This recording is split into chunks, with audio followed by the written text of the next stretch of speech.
नमस्कार प्रिय विद्यार्थियों, आज की ऑनलाइन कक्षा में एक बार आप सभी का स्वागत है। आज की हमारी जो कक्षा का सब्जेक्ट है, जो विषय है, वो है समिति और संस्था में अंतर। पिछली कक्षाओं में हम लोग समिति का अर्थ और समिति में क्या लक्षण होते हैं, क्या विशेषताएं होती हैं और उस आधार पर किसे हम समिति कहते हैं। क्या विवाह एक समिति है या परिवार एक समिति है या राज्य एक समिति है, इस प्रकार के उदाहरण को हमने समझा। उसी प्रकार से संस्था का अर्थ क्या है, संस्था का विकास किस प्रकार से होता है और संस्था के उदाहरण या संस्था के भी क्या नियम होते हैं, इसको हमने समझा। इस आधार पर आज हम जो समिति और संस्था में अंतर को समझने का प्रयत्न करेंगे। यदि हम समिति की बात करें तो पहला जो बिंदु आता है कि समिति क्या है, व्यक्तियों का संगठित समूह है। अर्थात क्या, यानी समिति में जो विशेष जो आधारभूत एक जो व्यक्ति है, वहाँ पर आधारभूत जो नींव है वो है व्यक्ति। अर्थात वहाँ पे व्यक्तियों का होना जरूरी होता है, आवश्यक होता है।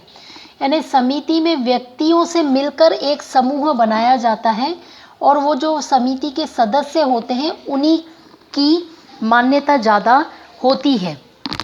इसके विपरीत यदि हम संस्था की बात करें तो संस्था जो होती है वो व्यक्तियों के द्वारा नहीं, वह संस्था में एक नियम होते हैं और उस नियमों के विधि विधान होते हैं और उसके आधार पर किस प्रकार से कार्य होगा उस संस्था में, तो वो कार्य प्रणालियों की एक व्यवस्था है।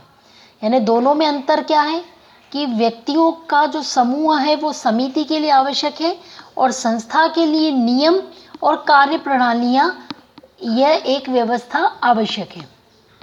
दूसरा बिंदु हम देखें तो समिति में व्यक्तियों के जो समूह होते हैं वो मूर्त रूप है।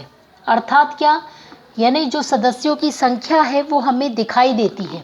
और इसके विपरीत संस्था जो है अमूर्त है। क्यों?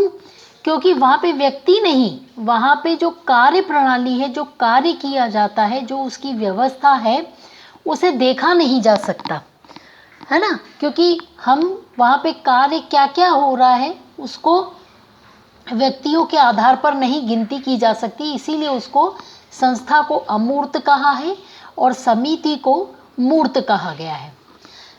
तीसरी बात करें हम समिति की, तो समिति को जो स्थापित की जाती है उसे समिति की स्थापना किसने की यह बताया जा सकता है। यानी समिति का जो प्रारंभ किया है वो किसने किया है वो बताया जा सकता है। लेकिन संस्था जो होती है वो धीरे धीरे खुद विकास होता है, उसका स्वतः विकास होता है। इसलिए ये नहीं कह सकते कि इसकी स्थापना कब हुई या क्या हुआ, क्योंकि यह धीरे धीरे स्वतः विकसित होती जाती है। यानी एक बार कोई एक कार्य नियम बना दिया गया तो वह धीरे धीरे अपने कई वर्षों तक विकसित होती जाती है और इसका विकास होता जाता है। फिर चौथा बिंदु आता है समिति अस्थायी होती है। अस्थायी क्यों? क्योंकि एक छोटे से उद्देश्य के लिए, जैसे उदाहरण बताया था कि कॉलेज का वार्षिक उत्सव है, उसमें 4-5 समितियां बना दी और जैसे ही वार्षिक उत्सव समाप्त हुआ और वह समिति समाप्त हो जाती है। अर्थात समिति जो है अस्थायी होती है और संस्था क्या होती है, वह अपेक्षाकृत स्थायी होती है। यानी वो केवल एक दिन के लिए नहीं बनती, वो लंबे समय तक के लिए बनती है और वो स्थायी होती है। फिर समिति का अपना एक नाम होता है। यानी समिति जब बनाई जाएगी तो क्या होगा, रंगमंच समिति और साज सज्जा समिति, इस प्रकार से एक समिति का नाम होता है। इसके विपरीत संस्था क्या होती है, संस्था का अपना एक प्रतीक होता है। मतलब क्या, यानी एक लोगो कैसे, जैसे मान लीजिए क्रिश्चियन संस्था जो होती है, जैसे मंदिर होते हैं, उनके चर्च होते हैं, तो उनका क्या है, प्रतीक चिन्ह क्या है, वो क्रॉस का चिन्ह। इसी प्रकार से मान लीजिए कोई शिक्षण संस्थान है तो किसी शिक्षण संस्थान का चिन्ह क्या होगा, जैसे जलती हुई मशाल या कोई भी वो एक लोगो तो जो संस्था होती है उसका एक प्रतीक चिन्ह होता है और समिति का प्रतीक चिन्ह नहीं, उसे केवल नाम से जाना जाता है। फिर समिति व्यक्तिगत हित या कल्याण पर जोर देती है और संस्था जो होती है सामूहिक कल्याण पर जोर देती है। समिति के कुछ औपचारिक नियम होते हैं और संस्था के अनौपचारिक नियम होते हैं, अर्थात क्या, प्रथाएं, परंपराएं और रूढ़ियों के रूप में। ये चीज़ हमने पिछली कक्षाओं में भी समझी कि किस प्रकार से पहले प्रथाएं जन्म लेती हैं, यानी संस्था का विकास किस प्रकार से होता है। उसमें हमने पहले देखा कि पहले प्रथाएं बनती हैं, फिर प्रथाओं से परंपराएं, और परंपराएं होते होते वह जो है वो रूढ़ियों का रूप धारण कर लेती हैं। इसके विपरीत समिति में ऐसा कुछ नहीं होता। फिर हम बात करते हैं समिति के नियंत्रण शक्ति की।